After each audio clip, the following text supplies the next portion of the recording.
धनबाद का वासेपुर आतंक का नया अड्डा बनता जा रहा है। झारखंड एटीएस ने अब तक हिजबुत तहरीर के 5 आतंकियों को वासेपुर से गिरफ्तार किया है। 26 अप्रैल को 4 आतंकियों की गिरफ्तारी हुई थी, जिनसे पूछताछ के आधार पर 5वें आतंकी अमान यसार को गिरफ्तार किया गया है। अमान यसार पहले इंडियन मुजाहिदीन से जुड़ा था। देखिए रिपोर्ट। आतंकियों पर झारखंड एटीएस का शिकंजा। हिजबुत तहरीर का एक और संदिग्ध आतंकी गिरफ्तार। अब तक 5 संदिग्ध आतंकियों की गिरफ्तारी।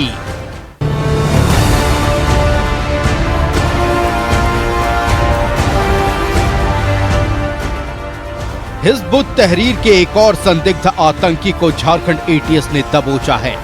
26 अप्रैल को धनबाद से 4 आतंकियों की गिरफ्तारी हुई थी, जिनसे पूछताछ के आधार पर एटीएस ने संदिग्ध आतंकी अमान यसार को धनबाद से गिरफ्तार किया।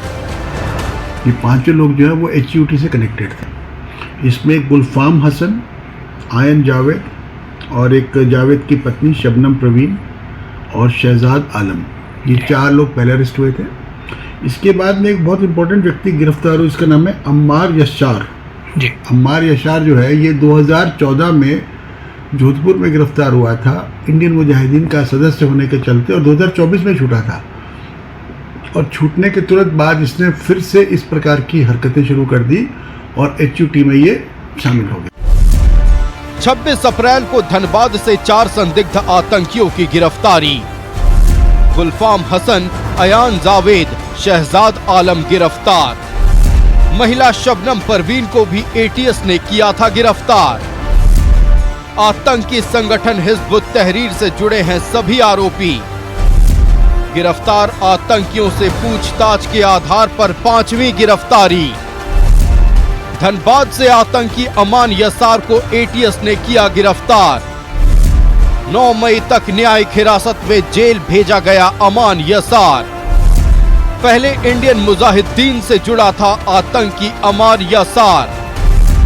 साल 2014 में जोधपुर पुलिस ने अमान यसार को किया था गिरफ्तार। 10 साल जेल में रहने के बाद मई 2024 में जमानत पर छूटा। जमानत पर जेल से बाहर आने के बाद हिजबुत तहरीर से जुड़ा। गिरफ्तार आतंकियों के पास से हथियार और इलेक्ट्रॉनिक गैजेट के साथ प्रतिबंधित साहित्य मिला है। अब झारखंड एटीएस की नजर संगठन के बाकी आतंकियों की गिरफ्तारी पर है।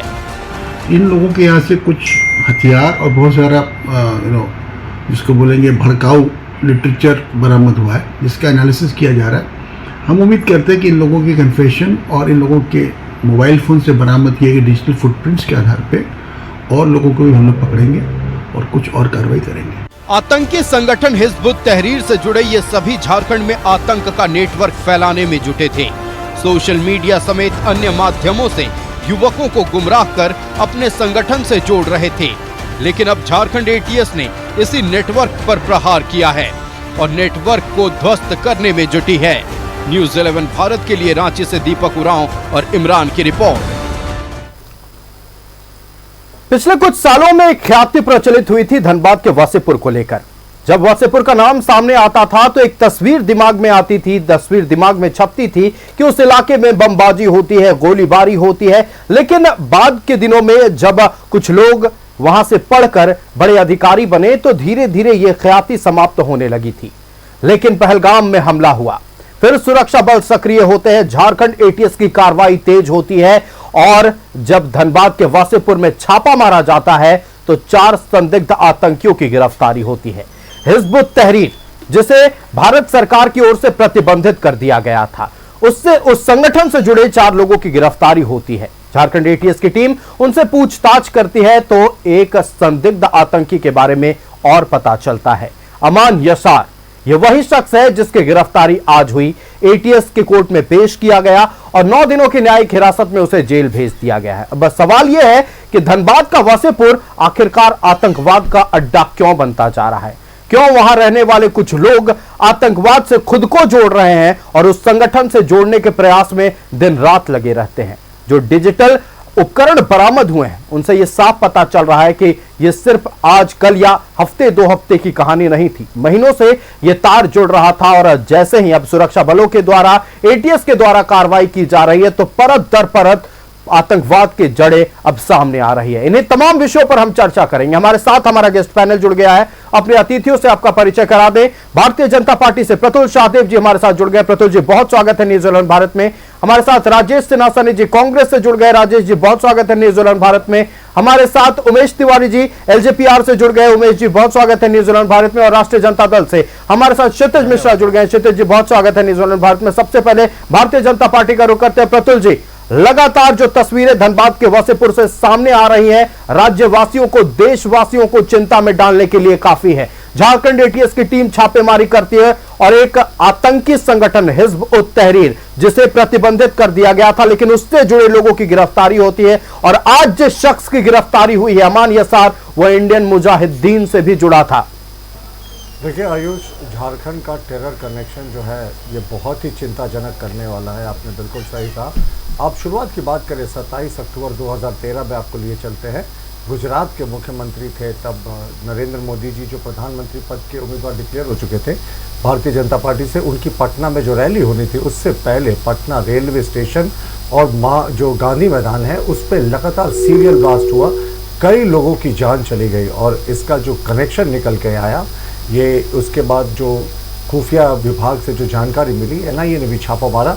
तो आपको पता है हिंदपीढ़ी का एरम लॉज, वहाँ पे एक हैदर अली नाम के शख्स की गिरफ्तारी हुई जिसका कोड नेम था ब्लैक ब्यूटी। वो यही रांची का रहने वाला था। हिंदपीढ़ी 2nd स्ट्रीट में यह लॉज था। वहाँ से तमाम तरीके के बम बनाने के उपकरण जो पटना सीरियल ब्लास्ट में यूज़ किए गए थे वो बरामद हुए। और देखिए, इस पूरे पटना सीरियल ब्लास्ट का जो मास्टरमाइंड था वो सीटियों का रहने वाला था। उसका नाम था इम्तियाज़। आप देखें, इम्तियाज़ की जब गिरफ्तारी हुई तो उसके साथ तौसीक और 3-4 लोगों की और गिरफ्तारी हुई।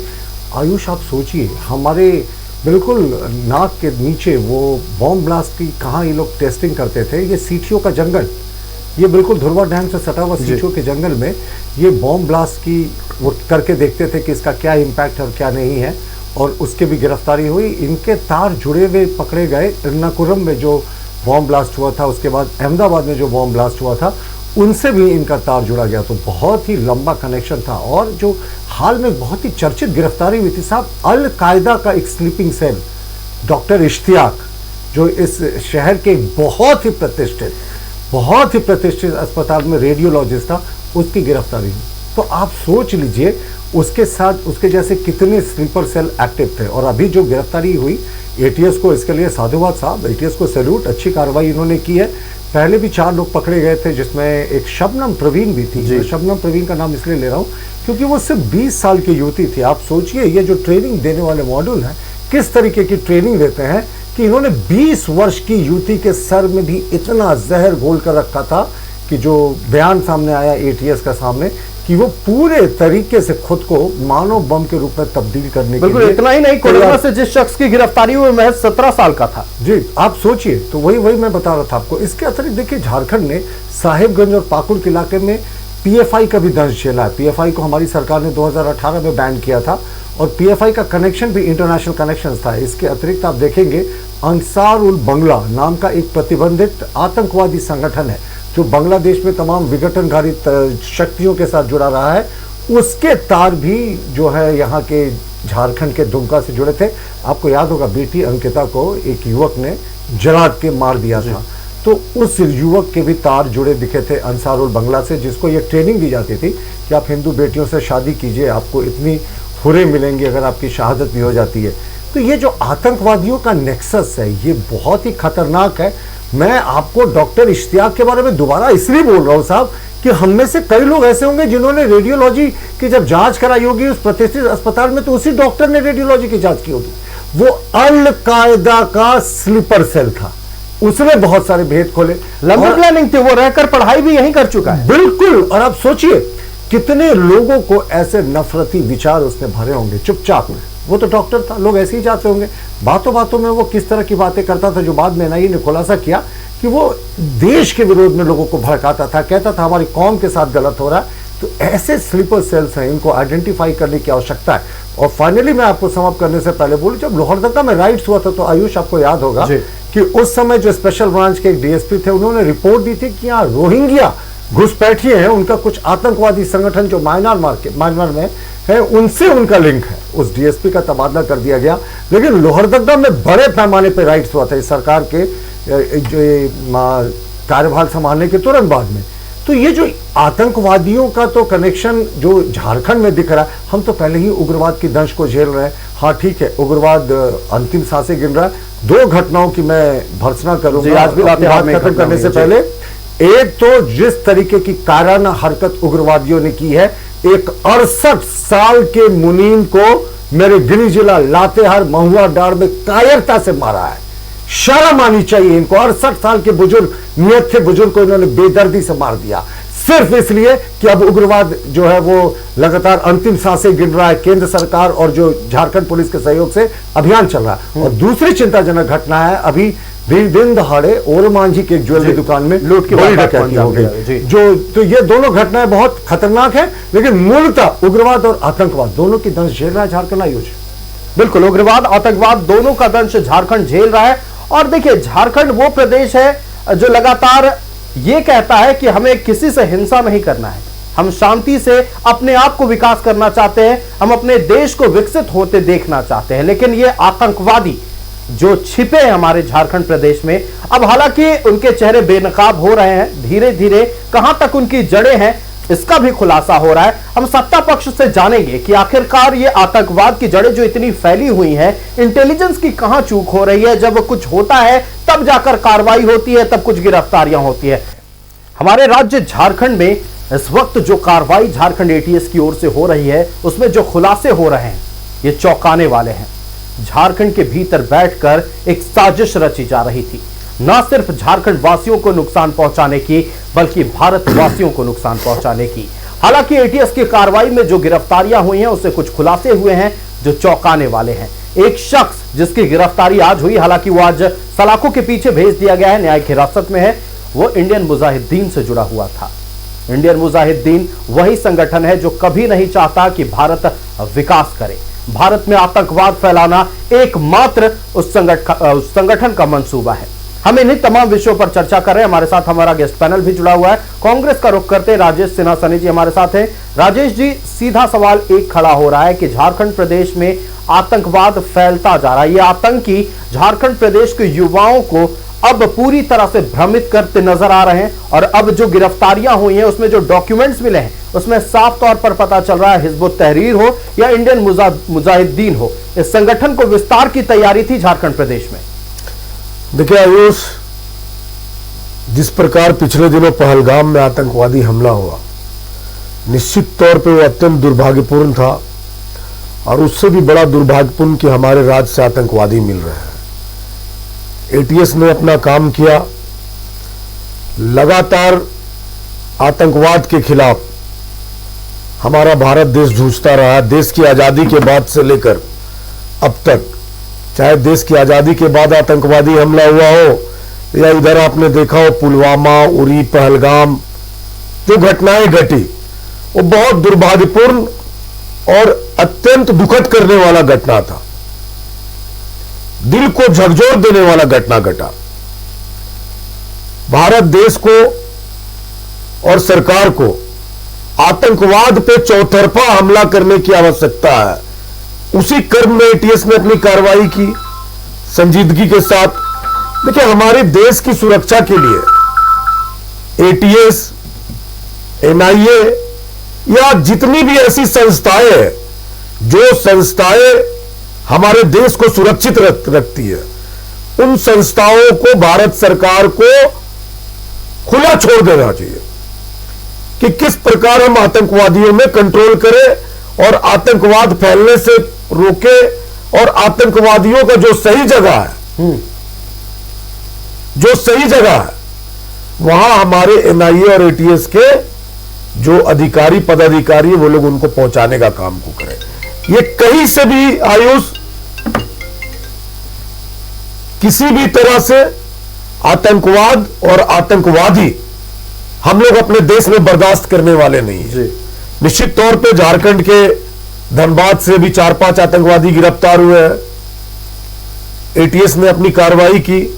हम चैनल के माध्यम से उनको सलाम भी करते हैं और दर्शकों को बताना भी चाहते हैं कि जिस प्रकार 28 जाने पहलगाम में गई अभी, वो बहुत दुर्भाग्यपूर्ण था। बिल्कुल। और पूरा भारत देश एकजुटता के साथ पूरा आक्रोशित है।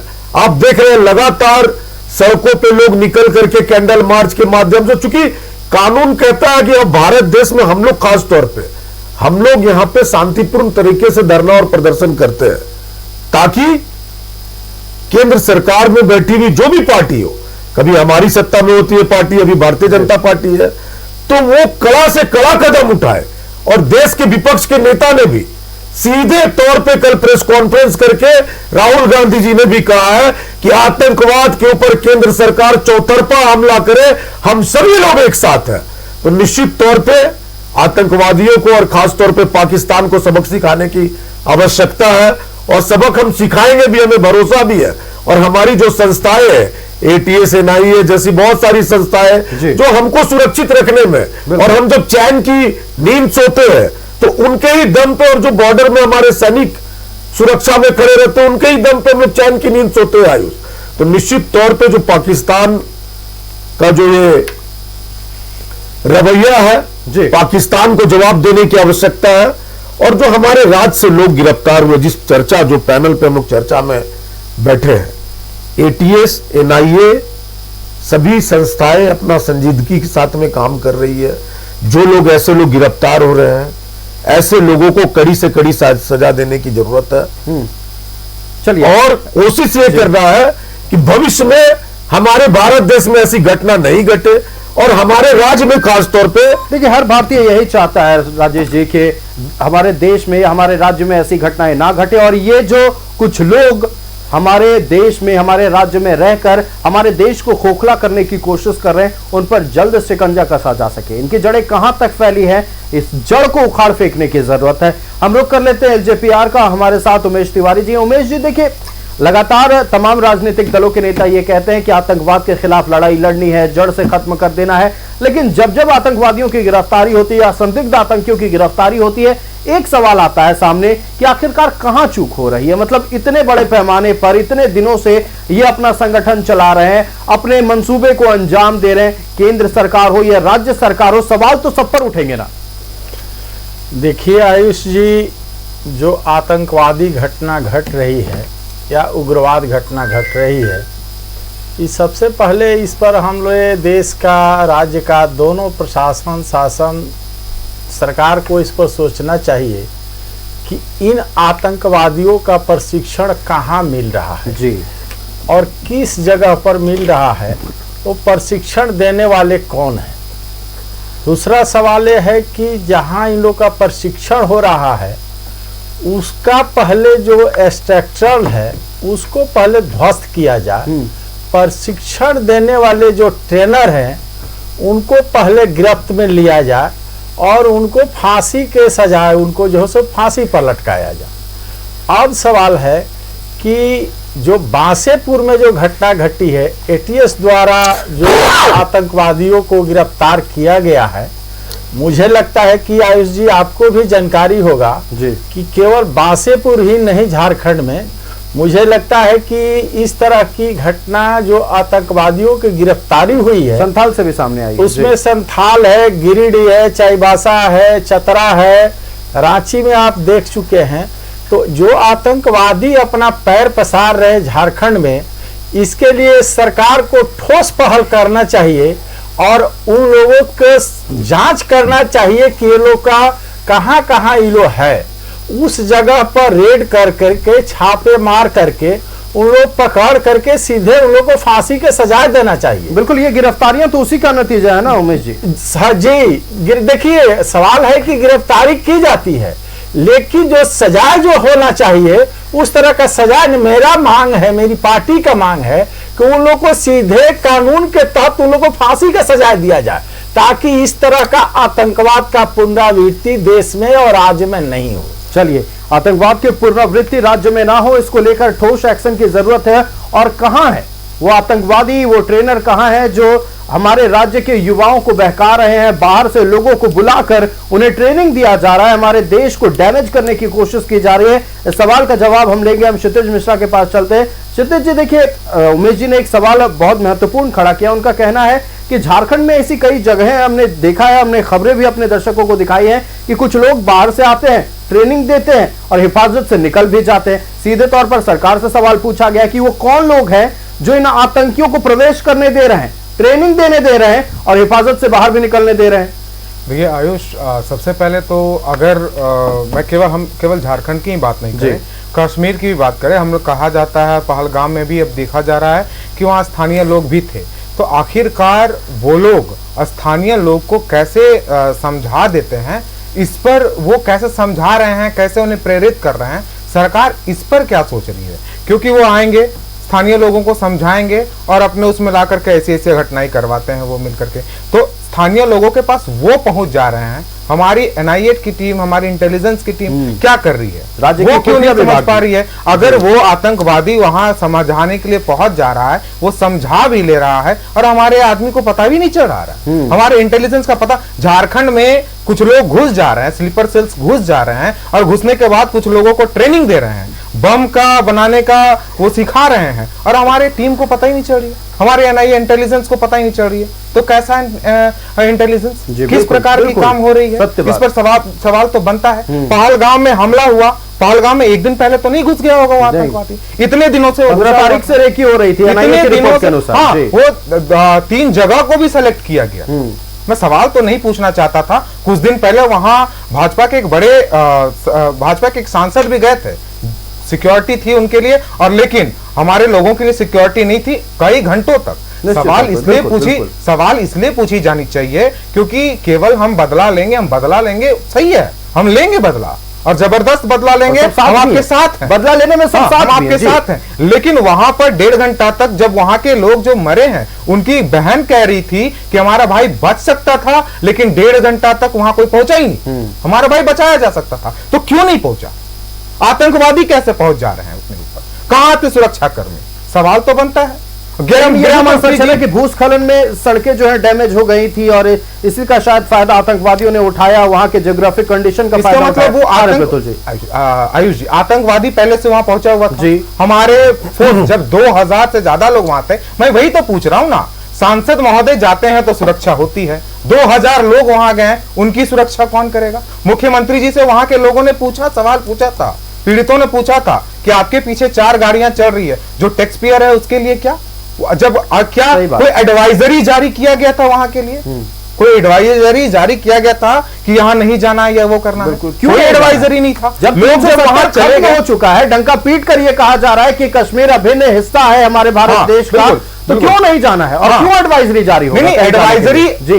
एडवाइजरी जारी अगर नहीं भी किया गया है, तो अगर एडवाइजरी या तो एडवाइजरी जारी कीजिए, और अगर एडवाइजरी जारी नहीं किए हैं तो आप पुख्ता सुरक्षा दीजिए। फिर ये चूक कैसे हो गया? और गृह मंत्री जी को मुझे लगता है कि जनता के सवालों को जवाब देने के लिए प्रेस कॉन्फ्रेंस करना चाहिए था। चलिए, बिल्कुल करना चाहिए के सवालों का प्रधानमंत्री नहीं करे, वो रैली कर सकते हैं, लेकिन झारखंड की बात नहीं। आतंकवादी अगर झारखंड में है तो निश्चित तौर पर सुरक्षा एजेंसियों पर, इंटेलिजेंस पर सवाल खड़े होंगे कि आखिरकार ये झारखंड में प्रवेश कैसे कर जा रहे हैं, इनके डिजिटल फुटप्रिंट्स दूसरे देश से कैसे जुड़ रहे हैं और उन इलाकों से जुड़ रहे हैं जहां आतंकियों का गढ़ माना जाता है। आखिरकार इंटेलिजेंस क्या कर रही है? क्या डिजिटली हम इतने कमजोर हैं कि इन आतंकियों को तलाश नहीं पा रहे हैं? निश्चित तौर पर एटीएस ने जो कार्रवाई की है वो ये इनके डिजिटल फुटप्रिंट्स के आधार पर ही हुई है, लेकिन सवाल यह है कि दाखिल कैसे हो जा रहे हैं, ट्रेनिंग कैसे दे रहे हैं और निकल भी फिर कैसे जा रहे हैं। ब्रेक पर जाने से पहले हम इस बारे में चर्चा कर रहे थे कि आतंकी इतनी आसानी से देश के भीतर कैसे पैर पसार रहे हैं। भारतीय जनता पार्टी का रुख करते हैं, प्रतुल शाहदेव भी हमारे साथ हैं। प्रतुल जी, देखिए एक सवाल खड़ा हो रहा है कि जितनी जिम्मेदारी राज्यवासियों को, देशवासियों को सुरक्षित रखने की तमाम राज्य सरकारों की है, उससे कहीं ज्यादा जिम्मेदारी केंद्र सरकार की है। इंटरनल थ्रेट से तो राज्य सरकार निपट लेगी, लेकिन ये जो एक्सटर्नल थ्रेट्स है, इस पर शिकंजा कसने का काम तो केंद्र सरकार को करना है। ये आतंकी घुस कैसे जा रहे हैं? क्या इंटेलिजेंस में इतनी बड़ी चूक हो रही है कि लगभग हर राज्यों में जब छापेमारी होती है तो इस तरह के लोग सामने आते हैं? देखिए आयुष, ये समय प्रश्न करने का नहीं है, ये समय खामियां गिनाने का नहीं है, ये समय पूरे देश को एक स्वर में बोलने का है। भाई हम तो खामी नहीं गिनाते हैं, देश के इतिहास का सबसे बड़ा सुरक्षा लैप्स जो था, सिक्योरिटी लैप्स था, जिस समय प्रधानमंत्री इंदिरा गांधी जी को प्रधानमंत्री निवास के अंदर उनके सुरक्षा गार्डों ने गोली मारी थी। भारतीय जनता पार्टी ने इसे कभी मुद्दा नहीं बनाया, क्योंकि देश के हालात उस समय बहुत गंभीर थे। ये तो इंटरनल थ्रेट था ना। देखिए, इंटरनल नहीं, एक्सटर्नल थ्रेट था। इनको ट्रेनिंग कहाँ से हुई थी आप भूल गए? बेअंत सिंह और जो लोग मारे गए थे, इनको ले जाकर वो खालिस्तान की ट्रेनिंग दी गई थी बॉर्डर के उस पार से। तो हमने तो कभी प्रश्न नहीं उठाया, क्योंकि हम देश के साथ खड़े थे। हमारे लिए नेशन फर्स्ट आता है। सवाल हम बाद में पूछ लेंगे, अपने घर का मसला है वो हम हल कर लेंगे, लेकिन हम जब देश का सवाल होता है, 71 के बांग्लादेश वॉर की भी बात करें तो अटल बिहारी वाजपेयी जी पूरे तरीके से प्रतिपक्ष के नेता के रूप में खड़े थे। सवाल हमने नहीं किया कितने कहां से शरणार्थी आ गए, पहले कार्रवाई होगी, बाद में हम अपना मसला निपट लेंगे। और देखिए, ये समय होता है। अभी मैं सुन रहा था कि तमाम तरह की ट्रेनिंग होती है, ये बात तो सही है, लैप्सेस हुई हैं पहलगाम में, इसमें कोई इनकार नहीं है। हमारे केंद्रीय मंत्री ने भी स्वीकार किया कि सिक्योरिटी लैप्सेस हुई हैं। लेकिन देखिए, मैं आपको A.K. एंटोनी साहब जो डिफेंस मिनिस्टर थे, उनका एक बहुत चर्चित बयान दिखाना चाहूँगा। उनसे जब पूछा गया कि जब राजस्थान के इलाके से घुसपैठ कैसे हो जाती है जब फेंसिंग हो गई है जिसमें इलेक्ट्रिसिटी दौड़ती है, तो उन्होंने एक बड़ा अच्छा उदाहरण देकर बताया था जो हम सबों को याद रखना चाहिए। उन्होंने कहा, जब रेत का तूफान चलता है तो वो जो फेंस है वो कहाँ ढक जाता है, वो पूरा रेत का जो है सैंड ड्यून बन जाता है, रेत का छोटा सा पहाड़ बन जाता है, उससे कोई टहलते हुए पार कर जाता है।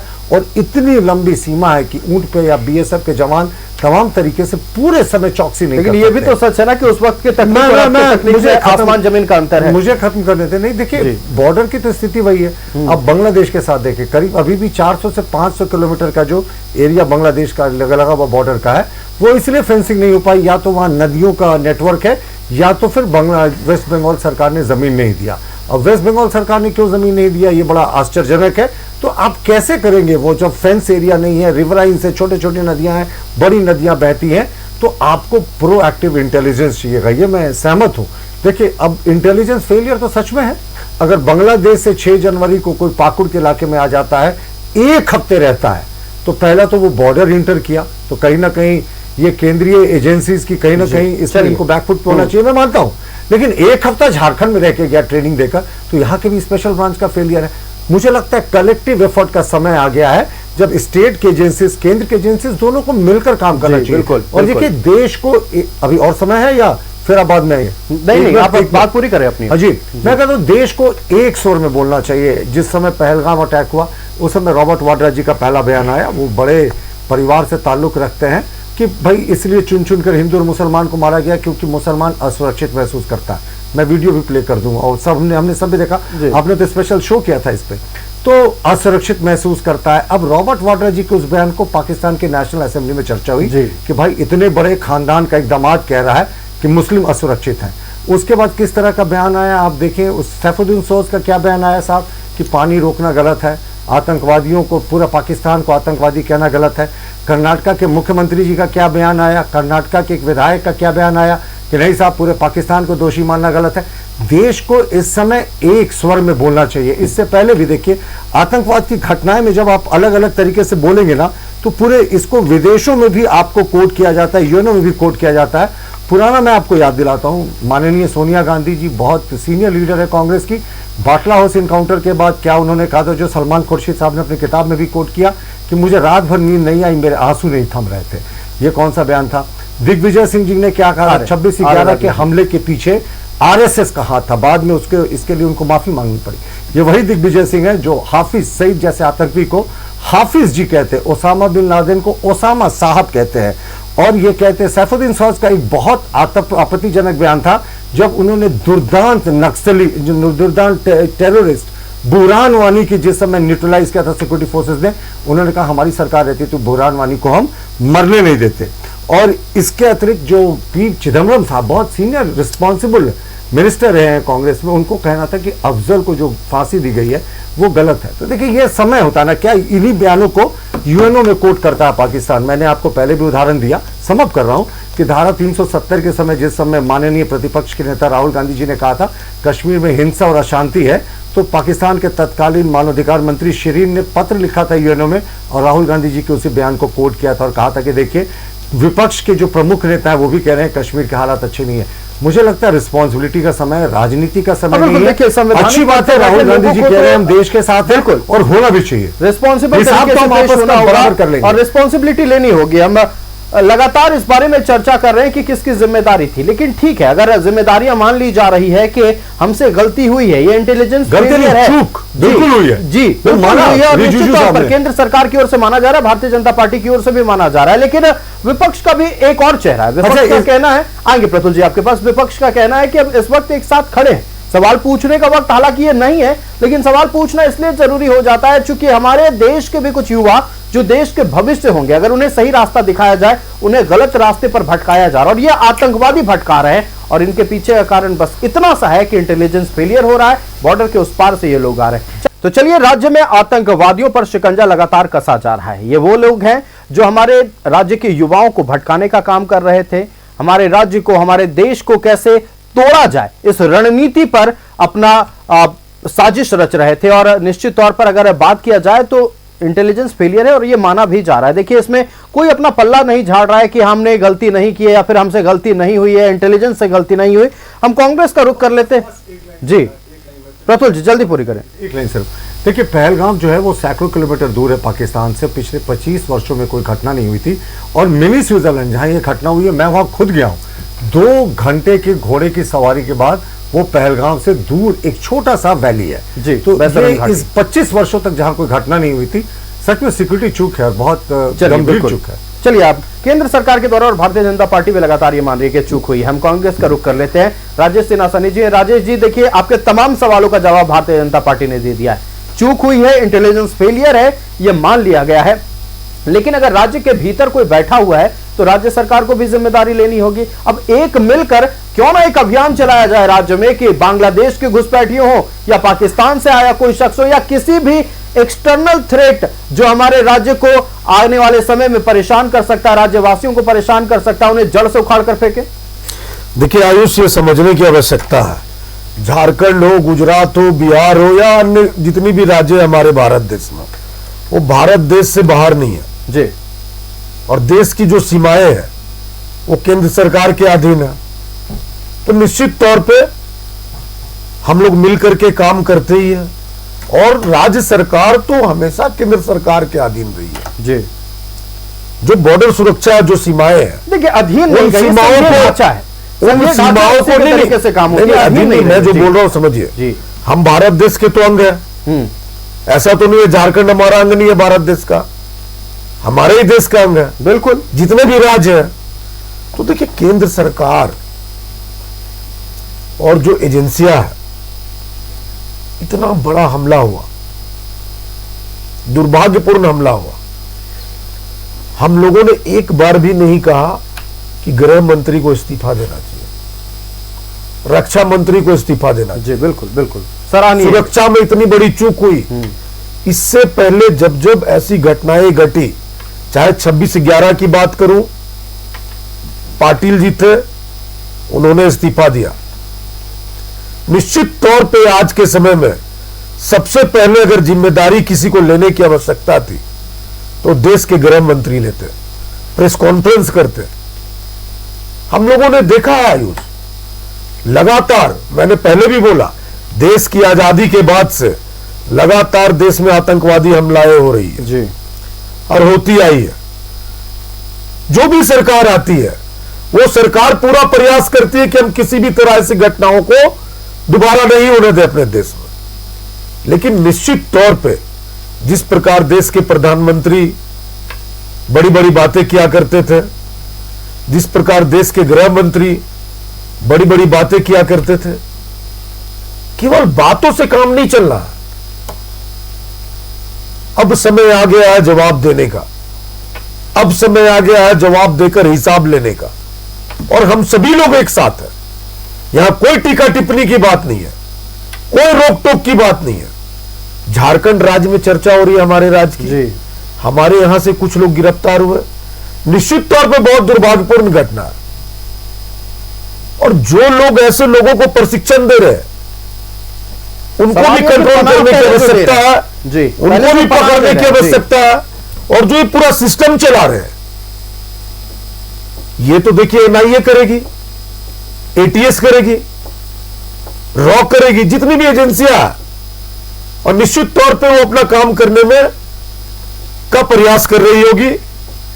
लेकिन अगर वो जो संस्थाएं है हमारी, अगर वो संस्थाएं और देश की सरकार जागी भी रहती तो ऐसा घटना नहीं घटता। दुर्भाग्यपूर्ण क्या हुआ आयुष, पूरे प्रकरण में देश के प्रधानमंत्री ने अपना दौरा रद्द किया जी। और प्रधानमंत्री जी आदरणीय वापस भारत देश आए। दिल्ली पहुंच के दूसरे दिन वो चले गए चुनाव प्रचार में। चुनाव प्रचार नहीं था, नहीं देखिए, एकदम चुनाव प्रचार में गए, नीतीश कुमार के साथ मंच शेयर कर रहे हैं। कैसी बात कर रहे हैं आयुष, कैसी बात कर रहे हो आप दिखाओ वो वीडियो, ये सरकार, आप दिखाओ वो वीडियो नहीं था। देखिए बहुत दुर्भाग्यपूर्ण, ये सरकारी कार्यक्रम नहीं था, बहुत आप बताइए। दुर्भाग्यपूर्ण था वो। आप बताइए सरकारी कार्यक्रम था या नहीं? जिस दिन घटना घटी उसके दूसरे दिन देश के प्रधानमंत्री जी वापस आए, पंचायती राज दिवस का कार्यक्रम, और तीसरे दिन वो चले गए वहां कार्यक्रम में। दूसरे राज्य में क्यों नहीं गए? बिहार में चुनाव थे इसलिए न गए। आयुष, जनता सब समझती है और जनता समझ रही है। ये जो वादे थे, वादों का क्या? 11 वर्ष हो चुके हैं सरकार के। आप याद कीजिए, जब सरकार नहीं थी तब बड़ी बड़ी भाषणों, बड़ी बड़ी वादे, एक मौका हमें दिया जाए, 56 इंच का सीना, लाल आंख।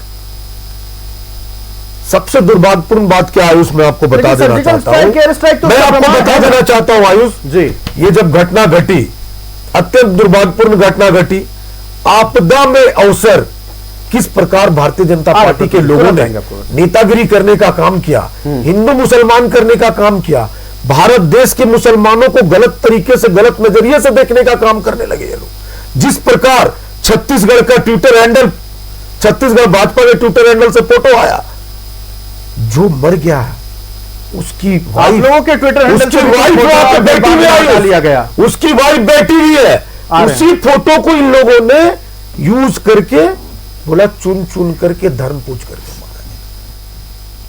आतंकवादी तो आतंकवादी है, आतंकवादी तो चाह ही रहे कि हमारे देश में टूटे। अच्छा, मतलब आतंकवादी तो चाह ही रहे हमारे देश बात करें तो बस कुछ सेकंड के लिए आ जाते हैं, कोई कमी नहीं कर रहे। सिर कटा पोस्ट डालने का मतलब क्या है? जो नारे लगते थे संतन से जुदा, क्या आप उसको मानते हैं? के लोगों को देखिए, ये समय नहीं है नेतागिरी करने को, टीका टिप्पणी करने को, निश्चित तौर पे। लेकिन जिस प्रकार की घटनाएं घटी, जितनी बड़ी घटनाएं घटी हमारे देश में आकर, 28 लोगों को मार दिया जाता है, जो मासूम लोग हैं, ठीक है, जो मार दिया जाता है। पीड़ा हर एक भारतवासियों को हो रही है। देखिए हम राजेश जी, छत्तीसगढ़ जिस दर्द से हर एक भारतवासी इस वक्त गुजर रहा है, देखिए सबके मन में एक ही चाहत है। किस प्रकार का प्रकरण के बाद इन लोगों ने एक्ट करने का प्रयास किया, सीधे तौर पे हमारे देश में चुन चुन कर बदला लेंगे, आतंकवाद के जड़ों को खत्म कर दिया जाएगा। किस प्रकार का हरकत है, बताइए, आप लोग समझाइए जी। हम लोग बांटने का काम नहीं करते, हम लोग पूरे भारत देश को, हिंदू मुस्लिम सिख ईसाई आपस में भाई भाई, यही कांग्रेस पार्टी का नारा है। और हम लोगों ने हमेशा सभी लोगों को एक साथ लेकर चलने का काम किया भारत में। हमने किसी को गलत तरीके से, हिंदू मुस्लिम सिख ईसाई हर कोई भाई भाई, चलिए ठीक है, नहीं लेंगे हिंदू मुस्लिम सिख ईसाई का नाम, सिर्फ एक शब्द में कह देंगे हमारे एक भारतवासी भाई भाई, आपस में भाई भाई आए। किसी भारतवासी पर अगर थोड़ा भी संकट आएगा, पूरा भारत 140 करोड़ जनता एक साथ खड़ी होगी, अपना इच्छा शक्ति दिखाएगी, पूरे विश्व को दिखाएगी कि अगर कोई गलत नजर भारत के ऊपर उठाएगा तो उनका हश्र क्या होगा। बस यही इंतजार है कि उनको बताया जाए, पूरे दुनिया को बताया जाए कि आखिरकार आने वाले दिनों में आतंकवाद को चोट कैसे पहुंचाया जाता है। ये उदाहरण भारत सेट करेगा, आतंकवाद का खात्मा कैसे किया जाए और झारखंड प्रदेश में जो आतंकवाद की तारें जुड़ रही हैं उसको जड़ से कैसे खत्म किया जाए, इस पर आज चर्चा हो रही है। भारतीय जनता पार्टी के पास चलते हैं। प्रतुल शाहजी जी, 30 सेकेंड जल्दी से अपनी बात पूरी करें। देखिए, सबसे पहले कोई राज्य किसी का अधीन नहीं होता। भारत के प्रियम्बल में लिखा है, India that is Bharat is A union of states, सारे स्टेट को मिलाकर बनाया जाता है। और अभी मैं 2-4 बातें सुन रहा था कि पहलगाम में सिक्योरिटी चेक, कांग्रेस के किसी नेता ने गृह मंत्री का इस्तीफा नहीं माना, तो थोड़ा करेक्शन कर रहे हैं। अगर आपको मैं कांग्रेस का ये पोस्ट दिखाऊं, मैं माफ़ कीजिएगा आज टैब लेकर नहीं आया हूं, ये पोस्ट कांग्रेस का 26 अप्रैल का है, शाम 6 बजे का, जिसमें वो पूछ रहे हैं क्या गृह मंत्री अपने पद से इस्तीफा देंगे क्या पीएम मोदी इस चुप की जिम्मेवारी लेंगे? देना चाहिए इस्तीफा। मतलब ना, मैंने नहीं टोका बीच में। बिल्कुल देना चाहिए नहीं, इस्तीफा। देखिए, राजेश जी, इस्तीफा देना चाहिए। एक्शन की जरूरत है। इस्तीफे से बदल गया, ना आतंकवाद अभी खत्म तक होगा, कह रहे थे कि ना कांग्रेस देशवासियों ने- की परेशानी आयुष, खत्म होगी। मुझे बोलने देना, जी। 30 सेकंड दिया था, उसमें भी जी। 10 सेकंड ना बोलेंगे। देखिए, कांग्रेस के प्रवक्ता ने कहा कि हमने कभी इस्तीफा नहीं मांगा। मैंने तो इनके एक्स हैंडल को दिखा दिया कि ये इस्तीफा मांग रहे थे और इनके सुर बदल गए, कहे इस्तीफा मांगने लगे। जब सोनिया गांधी बाटला हाउस इनकाउंटर में आतंकियों की मौत पर रात भर नहीं, होती देना हो, चाहिए तो इस्तीफा, आप देना क्या चाहिए इस्तीफा सोचते हैं इनको। कांग्रेस से? बिल्कुल कांग्रेस इस्तीफा का देना हाल चाहिए। राजेश जी, देशद्रोहियों के वक्त की साथ। पाबंदी है। भाजपा का हाथ कांग्रेस देशद्रोहियों के पाकिस्तान साथ की में। भाषा बोलती है। भाजपा का हाथ राजेश जी, भारत विश्व में का प्रेस ताकतों के साथ भाजपा के लोग। मैंने नहीं टोका किस किसी को। प्रकार राजेश हिंदू जी, मुसलमान राजेश जी, प्रोडक्टिव बातचीत हो रही है, बहुत प्रोडक्टिव बातचीत हो रही है। सरकार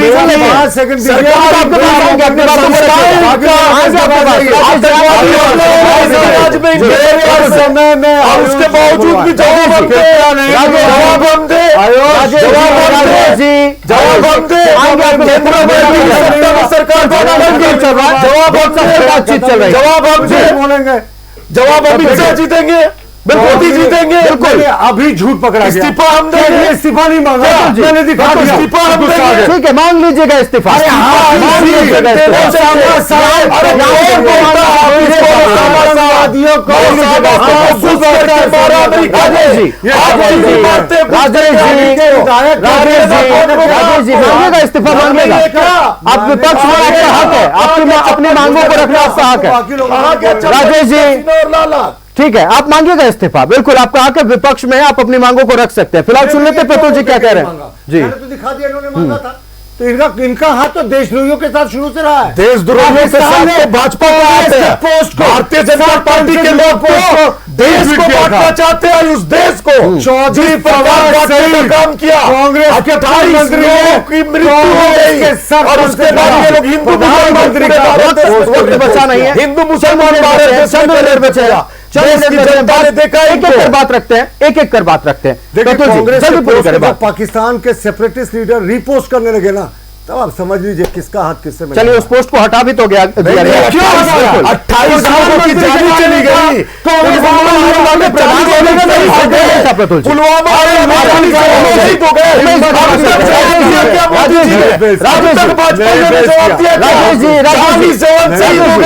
उमेश जी के पास राजेश जी,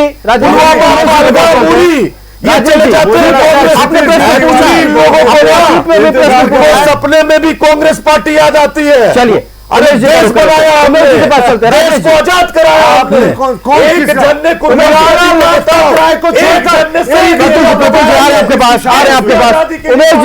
उमेश जी के पास आते हैं, उमेश जी के पास आते हैं। राजेश जी और लोगों को भी बोलने दीजिए।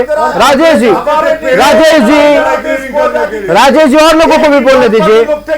राजेश जी और लोगों को भी बोलने दीजिए। अपनी बातों को आपने रखा, आपको पर्याप्त समय दिया गया। राजेश जी, पर्याप्त समय दिया गया। उमेश जी को भी कहने दें, बड़े देर से इंतजार कर रहे हैं।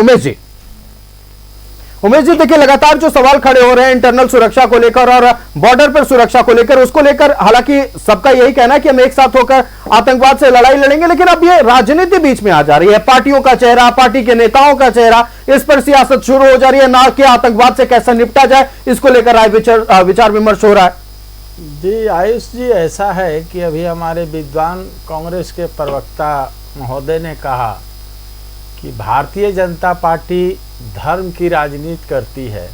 मेरा यह बात है कि जो पहलगाम में हत्याएं हुई आतंकवादियों के द्वारा, तो उनके द्वारा जात और धर्म पूछ करके उनकी हत्या की गई। जात नहीं, धर्म पूछ करके उनकी हत्या की गई। सही।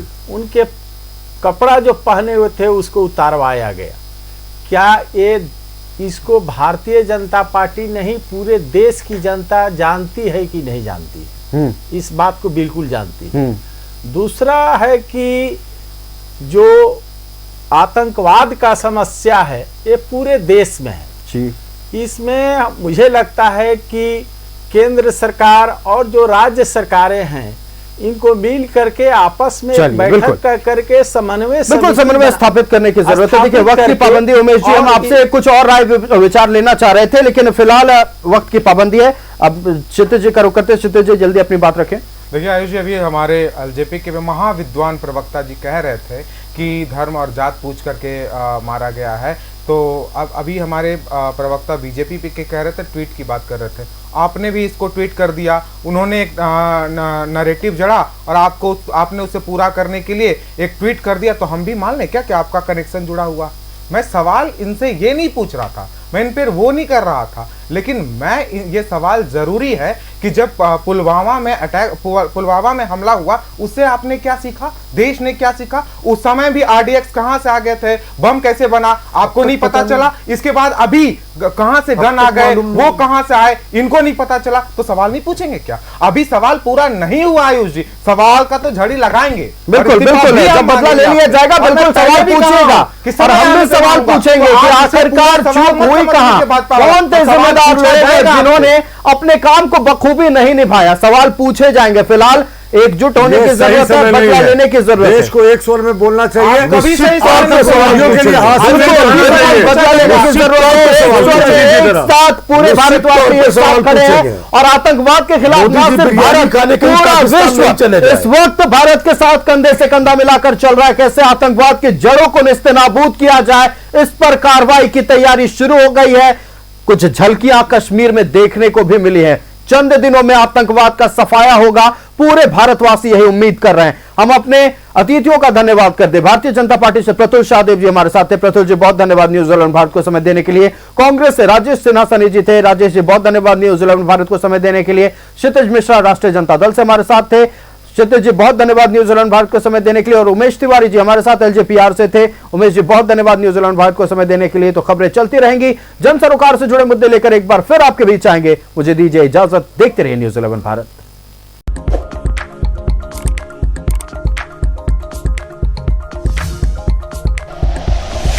Like and share videos, subscribe करें हमारा चैनल और प्रेस करें बेल आइकॉन। न्यूज़ 11 भारत, सच है तो दिखेगा।